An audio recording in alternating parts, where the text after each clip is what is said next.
கிணத்துக்கடவு அருகே தனியார் பள்ளி ஒன்றில் தேர்வு நடைபெறும் போது ஒரு மாணவி மட்டும் தனியாக வாசலில் உட்கார்ந்து பரீட்சை எழுதினார். இதுபற்றி விசாரித்ததில் அவர் மாதவிலக்கு காரணமாக இவ்வாறு உட்கார வைக்கப்பட்டார் என்று தெரியவந்தது. தொடர்ந்து பள்ளி கல்வித்துறை நடவடிக்கை எடுத்து பள்ளி தலைமை ஆசிரியரை பணி நீக்கம் செய்து உத்தரவிட்டனர். இந்த சம்பவம் தொடர்பான வீடியோ தற்போது வைரலாகி வருகின்றது. ஏன் இங்கே வந்து எக்ஸாம் எழுதிட்டு இருக்கா? காட்டு, என்ன எக்ஸாமு? என்ன எக்ஸாம் பாப்பா? ஏன் இங்கே உட்காந்து எழுதிட்டு இருக்க? யார் இங்கே உட்காந்து எழுத சொன்னது? எந்த மிஸ்?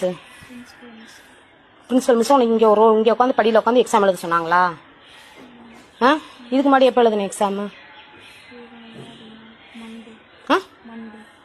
மண்டே இப்போ இங்கே தான் உட்காந்து எழுதுனியா? எந்த டெஸ்கில்? முன்னாடி உட்காந்து பாஸ்பரியில் தான் உட்காந்து எழுதுனியா? சரி எழுது. ஏன் மிஸ் ஒன்றும் சொல்லலையா? உள்ள கிளாஸ்க்குள்ள உட்காரணும் நீ சொல்லலையா?